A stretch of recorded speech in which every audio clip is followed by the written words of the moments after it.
کہ یہ لوگ پہلے کا جو دور تھا وہ ایک مقصد کے تحت، ایک کاس کے تحت اخبار نکالا کرتے تھے. آج جو ہے اپنے مفاد کے لیے اخبارات نکال رہے ہیں، ہر جیسے کرکٹ کی دوڑ بھاڑ تک. تو ہمارے جو مالکی، جو پیسہ سرمایہ دار جو اخبار کے مالکین رہتے ہیں، وہی ایڈیٹر بھی بنتے ہیں. جی. تو ان کا مقصد یہ رہتا ہے کہ بھئی راجیہ سبھا کی ممبرشپ، کسی کارپوریشن کی چیئرمینشپ، کسی پارٹی کا ٹکٹ، یا بڑے بڑے کانٹریکٹس، یا فارن ٹورس، یہ ان کا ایک مقصد ہے. صحافت کی آزادی، اس درمیان آپ نے آزادی کی بھی میں بات کروں گا کہ جب آپ نے شروعات کی تھی، اس کے بعد میں جو اس دور میں صحافتی آزادی تھی آپ کو لکھنے بولنے کی، وہ آزادی حال کے دنوں میں بہت چرچا میں رہی ہے کہ بہت زیادہ محدود ہو گئی ہے، بہت زیادہ کمزور ہو گئی ہے. آپ کیا دیکھتے ہیں؟ اشرف بھائی، اس زمانے میں بھی سختیاں تھیں، اس زمانے میں پابندی تھی. رہنما دکن جو اخبار تھا، ایک ایسا واحد اخبار تھا جو سچ بات کہتا تھا، حق بات بولتا تھا. تو اس پر بھی پابندی لگی تھی اخبار چھپنے پر.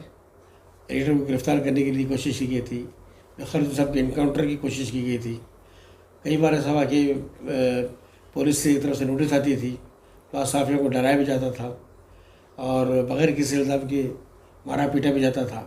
اب چونکہ سوشل میڈیا عام ہو گیا، اس کی وجہ سے معلوم ہو رہا کہ یہ صحافت زیادہ، بلکہ پہلے کے مقابلے میں آج زیادہ آزادی ہے. ٹھیک ہے.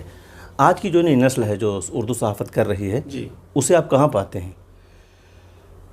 دیکھیے، آج کی جو نئی نسل ہے وہ اس لحاظ سے خوش قسمت ہے کہ جو وسائل، جو سہولتیں ہمیں میسر نہیں تھی، وہ آج کی نسل کے پاس ہے. وہ آج جی.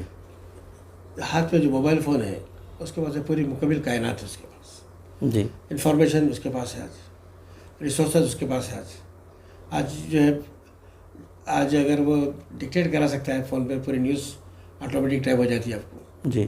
اور آج جیسا آج کل جو آرٹیفیشیل انٹیلیجنس ہے، اس کی وجہ سے تو آپ کوئی ٹاپک بول دیا تو آپ کو پورے کا پورا موضوع تیار مل جا رہا ہے. جی. تو یہ پھر آج کے جو لرننگ مشین کا معاملہ ہے یا ٹرانسلیشن جو ہو رہا ہے، یہ بہت اتنی ساری سہولتوں کے درمیان جو آج کا صحافی ہے، جی، وہ سمجھتا ہے کہ نہیں، بہت ساری ایسی چیزیں ہیں جو مجھے حاصل نہیں ہیں. خاص طور سے آزادی کی جہاں تک بات کرتے ہیں، بار بار میں اس کا ذکر کروں گا کہ گزشتہ 8 سالوں میں آزادی پر بڑا چرچا ہوئی ہے. ہندوستان میں اردو صحافت کے لیے، اردو نہیں بلکہ صحافت کے لیے دائرہ تنگ ہو رہا ہے. تو یہ جو بات اٹھ رہی ہے بار بار، اس میں کتنی سچائی ہے؟ اشرف بھائی، دیکھیے، آپ اگر آپ دیکھیے آزادی کی بات آتی ہے، آپ یہ بتائیے کہ کتنے اردو صحافیوں کو گرفتار ہونا پڑا. جی. کتنے اردو صحافی جو سچ بات بولتے ہوئے جو ہے ظلم سے. جی. اگر صدیق کپن کا معاملہ تو آپ اردو کا صحافی نہیں. بالکل. آپ جتنے بھی جو آپ صحافی ہیں جن کے اوپر ظلم ہوا ہے، وہ تو نان اردو جرنلسٹ ہیں پورے. اردو میں صحافی اس لیے نہیں کر سکتا، جو انڈیپینڈنٹ کرنا چاہتا اس کی مالی حالت اتنی نہیں ہے کہ اگر کوئی کیس پڑھنے پر وہ اپنا مقدم لڑ سکے. اچھا، ایک چیز، اردو صحافت کا یعنی اردو اخبارات کا بیسک مسئلہ کیا ہے کہ وہ مین اسٹریم میڈیا کے متبادل میڈیا نہیں بن پایا ہندوستان کے اندر، جبکہ وہ 1947 تک، بلکہ بعد کے کچھ دنوں تک مین اسٹریم میڈیا ہی تھا ہندوستان کا.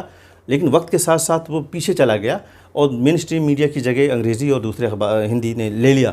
تو یہ جو اس کا ٹرانزیشن ہوا، نگیٹو ٹرانزیشن ہوا، اس کی بنیادی وجہ کیا رہی؟ جیسا میں نے بتایا کہ پہلے آزادی سے پہلے کا جو صحافت تھی، چاہے مولانا ابوالکلام آزاد کی ہو، چاہے حسرت موہانی کی ہو، چاہے ظفر علی خان کی صحافت ہو، محمد علی جوہر ہوں، محمد علی جوہر صاحب کی صحافت ہو، ایک مقصد کے تحت، ایک کاس کے تحت ہی ہے.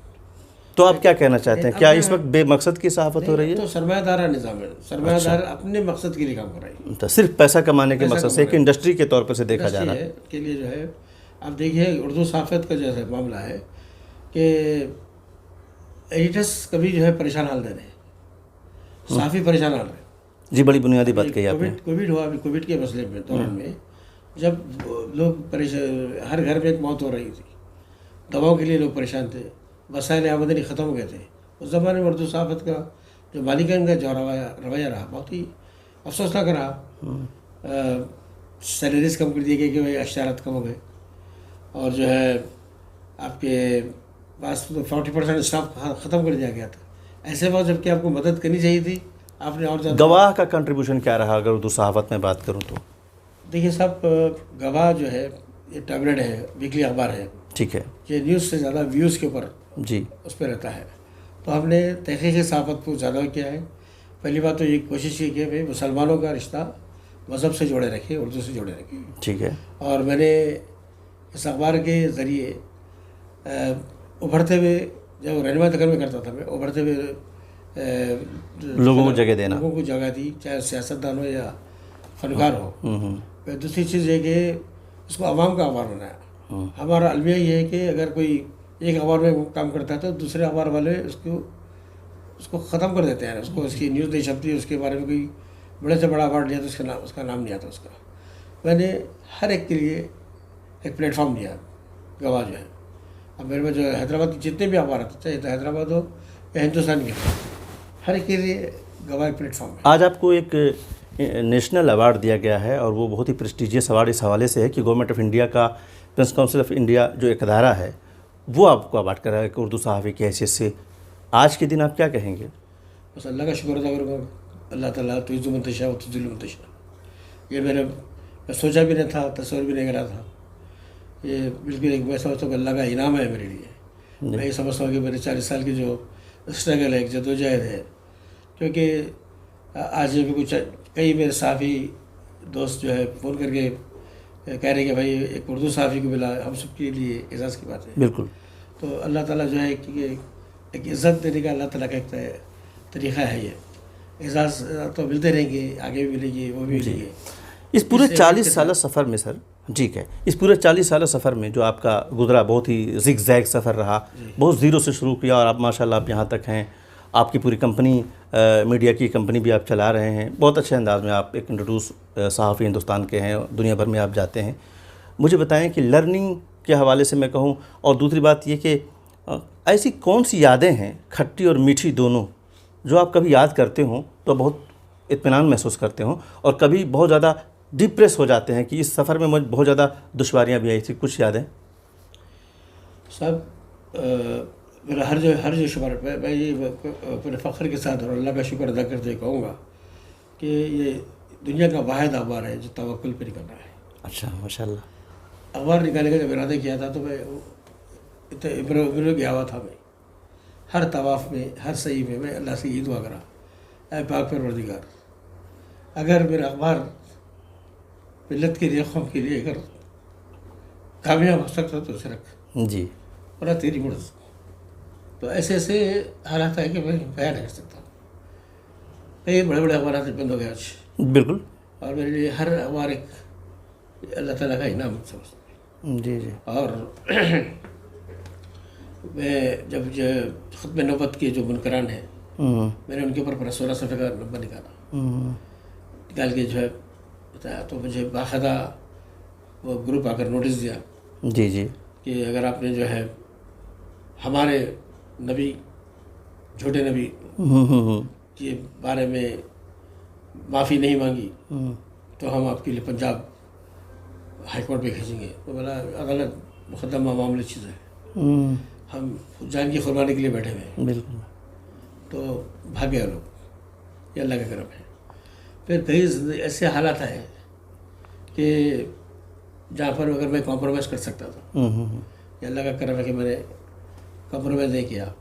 خوشی کا وہ کون سا موقع آیا کہ جب آپ کو لگا کہ میں جس ڈگر پر، جس سفر کو میں نے شروع کیا تھا، اور وہ بڑی مشکل ضرور رہا، لیکن اب مجھے لگتا ہے کہ میں صحیح رائٹ ڈائریکشن پر کام کر رہا تھا اور میں صحیح رائٹ ڈائریکشن پر صحافت کر رہا ہوں؟ دیکھیے صاحب، میں خوشی کا موقع اور اللہ کا تو ہر حال میں شکر کرتے ہیں. بے شک. کہ ہم بڑی بڑی مچھلیوں کے درمیان تھے جہاں چھوٹی مچھلیوں کو نکل لیا جاتا. جی بالکل. جو لوگ 35 سال تک میری مخالفت کرتے رہے، جب تقریروں میں انہوں نے ہماری تعریف کرنا شروع کی تو میں نے کہا اللہ تو مخالف القلوب ہے. بے شک. تو وہ میرے لیے خوشی کا دن تھا کہ بھائی آج لوگ احساس ہوا کہ جو ہے.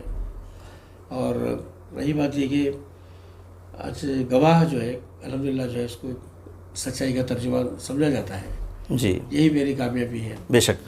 مجھے آخری آپ سے گفتگو کہ یہ بتائیں کہ آج اس موقع پر آنے والی جو نئی نسل ہے جو صحافت میں قدم رکھ رہی ہے یا قدم رکھ چکی ہے، اپنے تجربات سے انہیں کون سا ایسا مول منتر میں کہوں اگر دینا چاہیں گے جو صحافت کے لیے اور صحافی کے لیے دونوں کو عزت اور وقار بخشے۔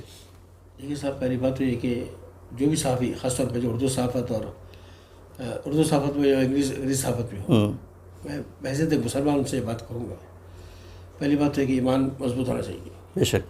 اس کا یہ ایمان ہونا چاہیے کہ اللہ تعالیٰ نے آپ کا رزق لکھ دیا ہے، آپ کا مقدر لکھ دیا ہے، بے شک۔ آپ کو مقدر سے زیادہ مل سکتا ہے، کم نہیں ملے گا، بے شک۔ اور آپ ڈٹے ہوئے رہیں، اور جو ہے آپس میں مشورہ بھی کریں، ڈٹے ہوئے رہیں، مطالعہ اچھا کریں۔ جی جی۔ اور دیکھیے صاحب، اب دیکھیے یہ آج کا دور جو ہے سوشل میڈیا کا دور، اسلام کی سچائی کو پیش کرنے کا بہترین دور ہے۔ بے شک۔ اس کی ایک مثال بنوں گا آج۔ ابھی حیدرآباد میں جو ہے امریکن کونسلیٹ کی جانب سے اردو صحافیوں کی ایک ورکشاپ کروایا جا رہا ہے، جی۔ فیکٹ چیکنگ، نیوز کی فیکٹ چیکنگ کی جو ہے تربیت جاری ہے، کون سی خبر غلط ہے، کون سی صحیح ہے۔ جی۔ تو قرآن کریم میں سورہ الحجرات میں بے شک۔ فرمایا گیا، جب کوئی جھوٹی خبر تم تک پہنچائی جائے تو تم اس کی تحقیق کر لیا کرو، جی۔ کہ ایسا نہ ہو کہ تمہیں پچھتانا پڑے۔ بے شک۔ آج فیکٹ فائنڈنگ یعنی جو ہے جو 1500 سال جی جی بالکل، آج اس کو اس نام سے یہ چیز ہم ریئلائز کریں۔ اور دوسری چیز، ہمیں اپنے مذہب کے بارے میں مکمل معلومات ہو، اس پر پورا یقین ہو، کیونکہ آج کل جیسے ڈیبیٹس ہیں، ایک صحافی جو آئیں گے، جو ہے آج کل کا الیکٹرانک میڈیا کا دور ہے، سوشل میڈیا کا دور ہے، چھوٹے چھوٹے کلپس بنانے کا دور ہے، اور یہ جو ہے اگر مطالعہ اچھا ہو اور صحیح انٹرنیٹ سے جو بکس لے رہے ہیں آپ، مواد لے رہے ہیں، اس پر بھروسہ نہ کریں، کتابوں کا مطالعہ کریں، کیونکہ انٹرنیٹ پہ تو جو ہے آپ کی گمراہ کرنے والا بھی مواد ہے۔ جی بالکل۔ اور حتیٰ کہ قرآن میں بھی لوگ تعریف کرے ہیں۔ جی جی۔ مطالعہ کریں، محنت کریں، مایوس کبھی نہ ہونا، مایوس کفر ہے ہمارے پاس۔ جی جی۔ اور اللہ تعالیٰ کا وعدہ ہے کہ تم لیس الانسان الا ما سعی، تم کوشش کرو، اس کا صلہ برابر ملے گا۔ بہت بہت شکریہ۔ یہ تھے ڈاکٹر سید فاضل حسین پرویز صاحب، جو مجھے بتا رہے تھے کہ ان کے 40 سالہ سفر میں، صحافتی سفر میں بہت ہی اونچ نیچ رہا، زگ زیگ رہا، لیکن ڈٹے رہے اپنے اس کمٹمنٹ کے ساتھ کہ مجھے عوام کی خدمت کرنی ہے، ایک طرح سے جو ہندی میں جسے کہتے ہیں کہ جن پترکاریتا کرنی ہے، لوگوں کو جگانا ہے، لوگوں کے لیے کام کرنا ہے، اور خاص طور سے جس اسلام کے ہم امین ہیں اس کی بھی خدمت کرنی ہے۔ تو اس طرح سے ان کا جو 40 سالہ سفر تھا اب تک یہاں تک پہنچا ہے۔ انشاءاللہ ہماری دعائیں ہیں کہ اور آگے تک بھی اسی طرح سے جاری رہے، تاکہ ہم تمام لوگوں کے اوپر ان کا جو سایہ ہے